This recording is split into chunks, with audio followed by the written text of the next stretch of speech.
Larangan dari Allah Subhanahu wa Ta'ala tentu bukan tanpa alasan.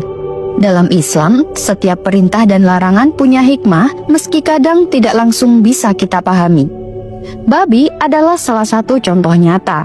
Mari kita lihat dari sisi sains dan kesehatan. Babi dikenal sebagai hewan yang sangat rakus, tidak pilih-pilih makanan, bahkan rela memakan kotorannya sendiri. Karena sifat itu, tubuhnya menjadi sarang berbagai penyakit.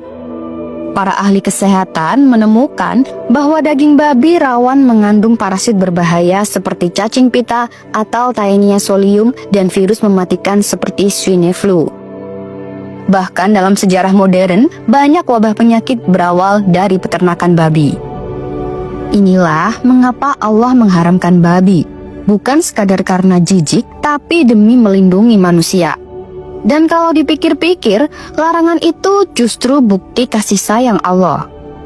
Dalam tafsir Al-Quran, para ulama menegaskan bahwa babi haram li'ainihi, yang artinya zatnya sendiri memang najis, tidak bisa dihalalkan dalam bentuk apapun.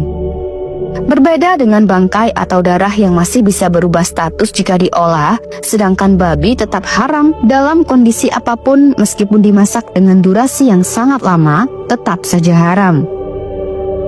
Tapi larangan babi juga bukan hanya soal kesehatan. Ada sisi spiritual di dalamnya. Allah ingin menguji apakah manusia mau tunduk kepada aturannya, meskipun kadang tidak paham alasannya, sebab hakikat iman bukan sekadar logika, melainkan juga ketaatan. Coba bayangkan, kalau babi tidak diharamkan, mungkin manusia akan memakannya tanpa pernah berpikir panjang. Tapi dengan adanya larangan, babi menjadi pengingat. Ia adalah hewan yang memang ada gunanya di bumi untuk membersihkan kotoran, menjaga ekosistem, tapi bukan untuk dikonsumsi. Dari sini kita belajar bahwa Allah menciptakan sesuatu dengan fungsi yang berbeda. Ada yang untuk dimakan, ada yang untuk bekerja, ada yang untuk dijadikan tanda kebesaran. Tidak semua ciptaan harus kita nikmati. Sebagian diciptakan hanya untuk kita ambil pelajaran. Dan inilah yang mengantar kita ke sebuah pemahaman lebih dalam, bahwa babi bukan sekadar hewan haram. Ia adalah simbol ujian, simbol bahwa iman sejati adalah ketaatan meski kita tidak selalu mengerti alasannya. Dan itu yang akan kita bahas dalam bab terakhir.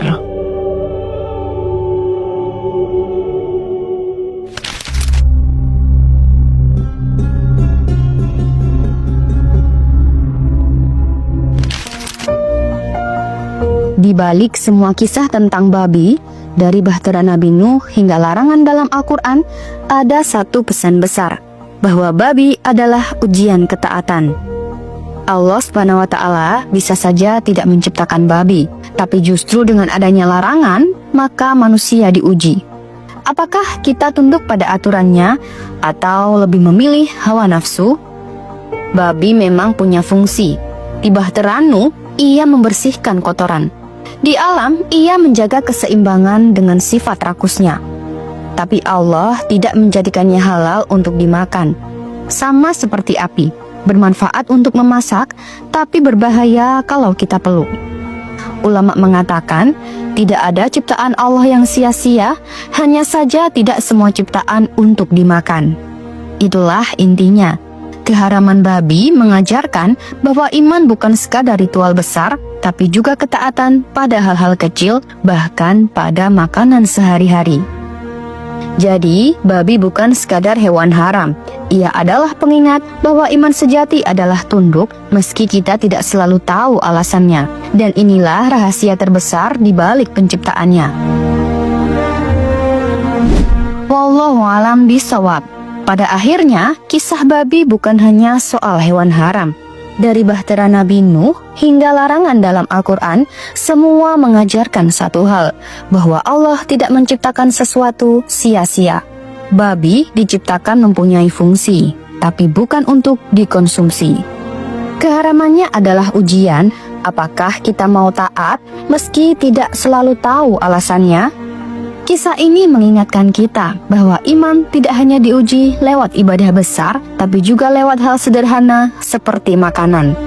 Dan justru dari situlah ketaatan sejati terbentuk. Sekarang aku ingin mendengar pendapat kalian semua. Menurutmu, apakah larangan babi lebih banyak terkait kesehatan atau murni sebagai ujian ketaatan? Coba tulis pendapatmu di kolom komentar. Mari kita diskusikan bersama. Sekian dulu dari saya. Terima kasih banyak buat kalian yang sudah menonton sampai akhir. Selebihnya mohon maaf. Yang benar datangnya dari Allah, dan mohon maaf bila ada kurang atau keliru itu datangnya dari saya pribadi selaku manusia biasa. Sampai jumpa di video kisah-kisah seru dan menarik lainnya. Wassalamualaikum warahmatullahi wabarakatuh.